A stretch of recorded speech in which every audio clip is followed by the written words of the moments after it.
نحمده ونستعينه ونستغفره ونؤمن به ونتوكل عليه ونعوذ بالله من شرور أنفسنا ومن سيئات أعمالنا من يهده الله فلا مضل له ومن يضلله فلا هادي له ونشهد أن لا إله إلا الله وحده لا شريك له ونشهد أن سيدنا ومولانا محمدا عبده ورسوله وصلى الله عليه وعلى آله وأصحابه وسلم أما بعد فأعوذ بالله من الشيطان الرجيم بسم الله الرحمن الرحيم لقد كان لكم في رسول الله أسوة حسنة صدق الله مولانا العظيم.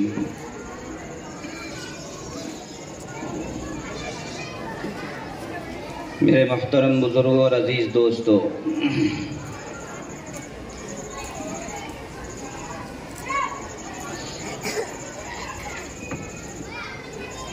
ماشاءاللہ مرمڑلی کوجل کی بستی کے اندر آ کر مجھے ایک بڑی خوشی محسوس ہوتی ہے. یہاں دعوت کی اور تعلیم کی ہلچل محسوس ہوتی ہے. یا تو کوئی بندہ دعوت سے جڑا ہوا ہے یا کوئی بندہ تعلیم سے جڑا ہوا ہے. اللہ کے نبی کا دنیا میں تشریف لانے کا مقصد ہی یہی تھا کہ دعوت، تعلیم، تزکیہ، کہ دعوت کے ذریعے سے مقتدی ملیں گے،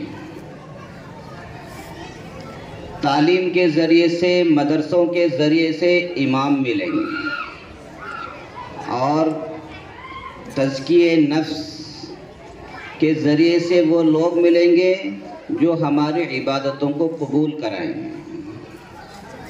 یہ ہمارا جوڑ ہے. مقتدی امام کے بغیر نہیں، امام مقتدی کے بغیر نہیں. وہ امام تبھی بنے گا جب مقتدی ہوگا. آ گیا باہر، لیکن وہ بچہ ابھی بھی کچھ وہاں سے لے رہا تھا اپنی ضرورت کی چیزیں. باپ نے کہا تعال تعال، عربی میں تعال یعنی آجا آجا، تو بچہ آنے کو تیار نہیں. پھر کہا تعال آجا آجا، پھر بھی نہیں آ رہا ہے. اس کو آ گیا غصہ. حیا، جلدی آ، دوڑ کے آ. تو اللہ تعالیٰ ہمیں بھی کیا کہہ رہے ہیں؟ یہ سمجھ جاؤ، یہ عربی کا لفظ ہے حیا علی الصلاۃ. حیا کا لفظ استعمال کیا ہے، یعنی اب دکان کھولنے کی گنجائش نہیں ہے، دوسرے کام کرنے کی گنجائش نہیں ہے، اور جتنے بھی جس کام میں تم مشغول ہو اس کی گنجائش نہیں ہے. وہ چھوڑو اور آؤ. حیا علی الصلاۃ کا مطلب یہ ہے، پیار سے نہیں بلا رہے اللہ تعالیٰ. کبھی آپ سمجھ رہے ہو پیار سے بلا رہے ہو؟ نہیں.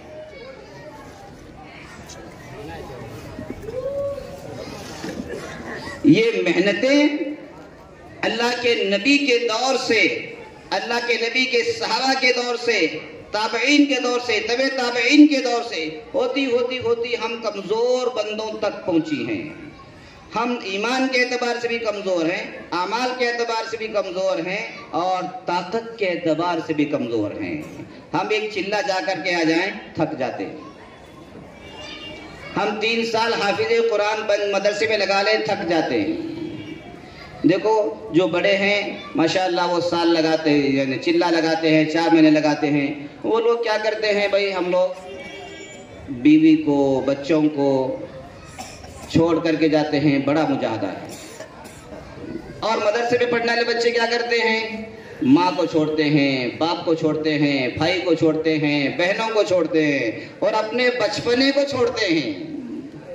یہ ان کا اس سے بڑا مجاہدہ ہے. ادھر بھی مجاہدہ ہے، ادھر بھی مجاہدہ ہے. بڑوں کو جانا آسان ہے، چھوٹے بچوں کو گھر چھوٹا بہت مشکل ہے، بہت مشکل ہے. لیکن یہ جو چھوٹے چھوڑ رہے ہیں ماشاءاللہ یہ بڑوں کی تربیت کا نتیجہ ہے. یہ بڑوں کی تربیت کا نتیجہ ہے. یہ چیزیں ان کو ابھار رہی ہیں. چلو مدرسے میں چلو، وہاں تعلیم حاصل کرو۔ کبھی مدرسے میں جا کر کے زندگی گزار کے دیکھیں کیسے کیسے حالات ہوتے ہیں۔ وہاں یاد کرنا ہوتا ہے، سنانا ہوتا ہے، یاد کرنا ہوتا ہے، سنانا ہوتا ہے۔ یہ ایسی محنت ہے کہ اس کے بغیر مدرسے میں آپ رہ نہیں سکتے۔ اسی لیے جو محنت کرنے والا ہوگا وہ کامیاب ہو کر کے نکلتا ہے، جو محنت نہیں کر سکتا وہ بھاگ کے گھر آ جاتا ہے۔ وہ محنت کی جگہ ہے، وہاں محنت ہوگی تو باقی رہے گا۔ ہماری دور تبلیغ کا جو سب سے مین پوائنٹ ہے وہ محنت ہے۔ یہ محنت کے ذریعے سے ہم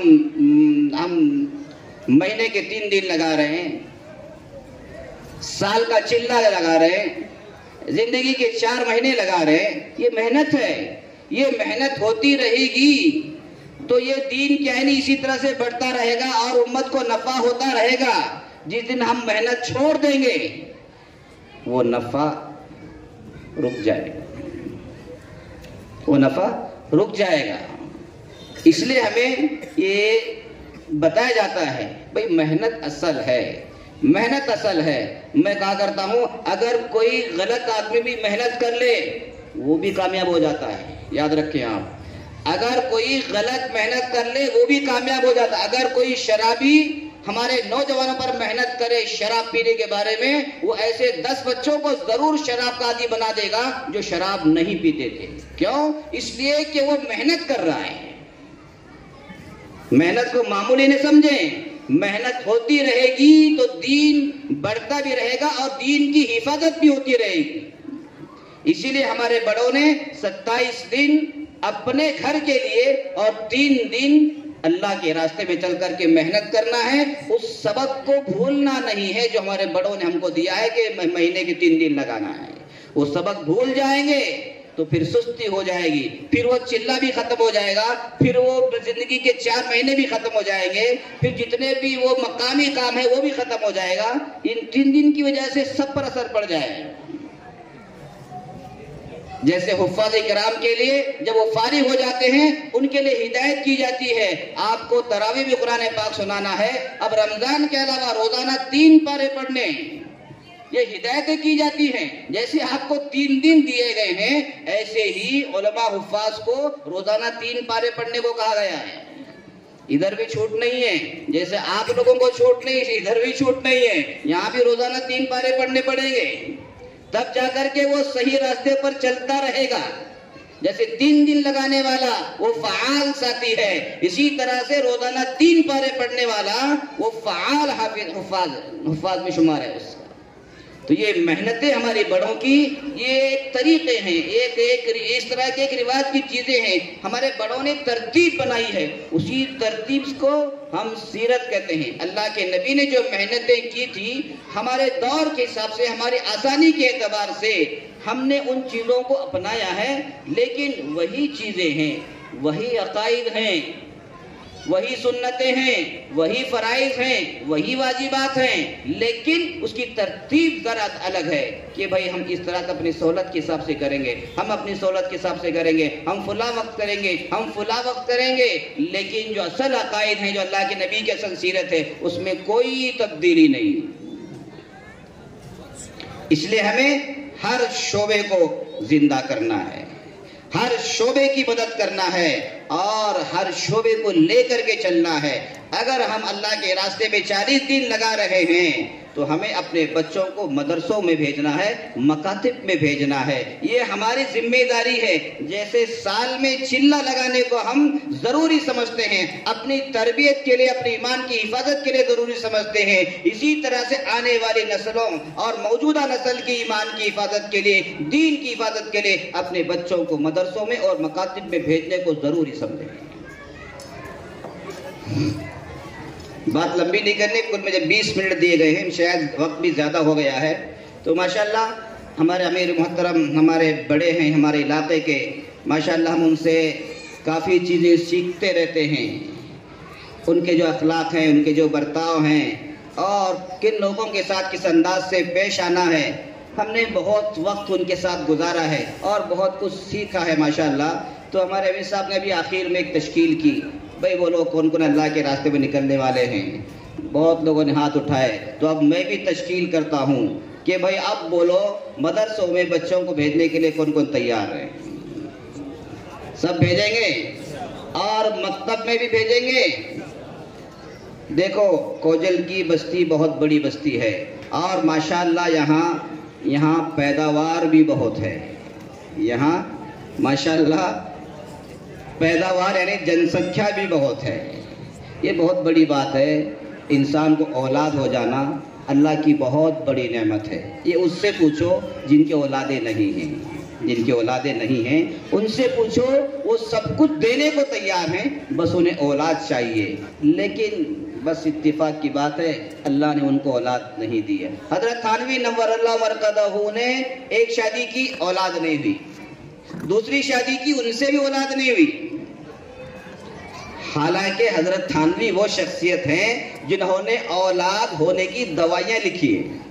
لو جی کیا لکھی ہیں؟ حضرت تھانوی نور اللہ مرقدہ نے ایک شادی کی اولاد نہیں، دوسری شادی کی اولاد نہیں ہوئی، حالانکہ انہوں نے بچے ہونے کی دوائیاں لکھی ہیں۔ عجیب بات ہے۔ دیکھو اولاد کا جو تعلق ہے وہ اللہ سے، اللہ جس کو چاہیں گے دیں گے، اللہ جس کو نہیں چاہیں گے نہیں دیں گے۔ یہ اولاد کا جو مسئلہ ہے وہ اللہ کے ہاتھ میں ہے۔ شیخ عبد القادر جیلانی رحمۃ اللہ علیہ جانتے ہیں، سبھی سب جانتے ہیں، غوث کا دامن نہیں چھوڑیں گے، نہیں چھوڑیں گے، نہیں چھوڑیں گے۔ پتہ ہے کتنی اولاد تھی ان کے؟ ایک کم 50۔ کتنے اولاد تھی؟ 49 اولادیں تھی ان کی، 49۔ ہے ہمت آپ میں؟ غوث کا دامن پکڑنے والوں یہ بھی پکڑو، ہمت تو سب جگہ ہونی چاہیے۔ 49 اولادیں تھی ان کی، 49۔ ہمارے مفتی سعید صاحب پالن پوری نور اللہ مرقدہ ابھی قریب میں انتقال ہوا، ان کے یہاں 18 اولاد تھی، 18 اولاد۔ اولاد کا ہونا بہت بڑی نعمت ہے، اللہ نے آپ کو اولادوں سے خوب نوازا ہے، خوب نوازا ہے۔ اس لیے اپنی اولادوں کو حافظ قرآن بنائیں، مکاتب میں بھیجیں، مدارس میں بھیجیں، عالم دین بنائیں، وہ آپ کے زندگی میں آئے گی۔ ہم دنیا میں بھی کامیاب ہوں گے، آخرت میں بھی کامیاب ہوں گے۔ تو ماشاءاللہ وہ ہمارے مکاتب کے ذریعے سے یہ کام ماشاءاللہ ان علماء کرام حفاظ کرام نے اس کو للہ رب العالمین۔ اللہم صلی علی محمد وعلی آل محمد کما صلیت علی ابراہیم وعلی آل ابراہیم انک حمید مجید۔ اللہم بارک علی محمد وعلی آل محمد کما بارکت علی ابراہیم وعلی آل ابراہیم انک حمید مجید۔ اللہم انت السلام ومنک السلام تبارک یا ذا الجلال والاکرام۔ ربنا آتنا فی الدنیا حسنہ وفی الآخرۃ حسنہ وقنا عذاب النار۔ ربنا ظلمنا انفسنا وان لم تغفر لنا وترحمنا لنکن من الخاسرین۔ اے اللہ بے شک ہم گنہگار بندے ہیں، خطاوار بندے ہیں، اے اللہ ہمارے تمام گناہوں کو معاف فرما، ہر قسم کے ہموں کے گناہوں کو معاف فرما۔ اے اللہ یہ سیرت کوئی اس کے عنوان پر، اسلامی کوئی اس کے عنوان پر بڑی خیر والی مجلس ہوئی ہے، بڑی رونق والی مجلس ہوئی ہے۔ اے اللہ اس بری مجلس کو اپنے بارگاہ میں بے حد قبول فرما، یہاں کے بچوں کو قبول فرما، یہاں کے نوجوانوں کو قبول فرما، یہاں کی مستورات کو قبول فرما، یہاں ہر آنے والے کو قبول فرما۔ اے اللہ جن لوگوں نے محنت کی ہے، جن اساتذہ کرام نے، جن علماء کرام نے، اے اللہ خصوصاً مولانا عبید اللہ صاحب کی فکروں سے یہ چیز وجود میں آئی ہے، اور یہاں کے علماء کرام، حفاظ کرام اور یادوار وغیرہ کے علماء کرام حضرات ہیں، کافی اس علاقے میں علماء حفاظ ہیں۔ اے اللہ ان کی توجہات، ان کی محنتوں کا نتیجہ ہے کہ اللہ تعالیٰ نے اس جلسے کو کامیاب کیا ہے، اور اس کے ساتھ ساتھ میں تعاون کرنے والے حضرات ہیں، یہاں کے ذمہ دار حضرات ہیں۔ اے اللہ انہوں نے اس پر بھرپور توجہ دی، تعاون کیا، ہر طرح سے انہوں نے اس مشورے کو سراہا۔ اے اللہ ہر طرح سے اس جلسے کی مدد کی ہے۔ اللہ سبھی کی مدد کر قبول فرما، سبھی کی محنتوں کو قبول فرما، سبھی کے آنے کو قبول فرما، سبھی کے بیٹھنے کو قبول فرما۔ اے اللہ جن بچوں نے جو کچھ سنا ہے ان کو قبول فرما۔ اے اللہ جو بچوں نے سوالات اور اس کے جوابات جو لکھے ہیں، اے اللہ ان کے علم میں اضافہ فرما، ان کے عمل میں اضافہ فرما۔ اے اللہ اس کے مطابق ان کو زندگی گزارنے کی توفیق نصیب فرما۔ اے اللہ اسی طرح سے دینی کوئی اسلامی تعلیمات میں بھرپور حصہ لیتے رہنے کی توفیق نصیب فرما۔ اے اللہ جن لوگوں نے انعامات لیے ہیں، اے اللہ آئندہ بھی انہیں اسی طرح سے انعامات لینے کی توفیق نصیب فرما۔ اے اللہ جو بچے ہمارے انعامات نہیں لے سکے ہیں، اللہ ان کے بھی اندر ہمت اور قوت نصیب فرما، ان کے اندر بھی جذبہ نصیب نصیب فرما۔ اے اللہ ان کو بھی آئندہ کے انعامات سے نواز دیجیے۔ اے اللہ ہر طرح سے جن لوگوں نے جس انداز سے بھی محنت کی ہے، مشورہ دیا ہے، اے اللہ دعائیں کی ہیں، اس مجلس کو اے اللہ محبت کی نگاہوں سے دیکھا ہے، سبھی کی چیزوں کو قبول فرما، سبھی کے مرادوں کو قبول فرما، سبھی کی جائز تمناؤں کو قبول فرما۔ اے اللہ خیر کے عافیت کے فیصلے فرما، رحم کا کرم کا معاملہ فرما، درگزر کا معاملہ فرما۔ اے اللہ جو بیمار ہیں ان کی بیماریوں کو شفا نصیب فرما۔ اے اللہ ہمارے ایک بزرگ ہیں بیٹگیری صاحب، وہ حاجی بیٹگیری صاحب بیمار چل رہے ہیں، حاجی غوث صاحب بیٹگیری بیمار چل رہے ہیں، ان کو شفا نصیب فرما۔ اے اللہ ہر طرح سے شفا عاجلہ، شفا مستمرہ نصیب فرما، شفا کاملہ نصیب فرما۔ اے اللہ اسی طرح سے جو بیمار ہیں سبھی کو شفا کاملہ، شفا عاجلہ نصیب فرما۔ اے اللہ حاضرین مجلس کے جو بھی جائز ضرورتیں ہیں، جائز مراد ہیں، سبھی کے جائز مرادوں کو پورا فرما۔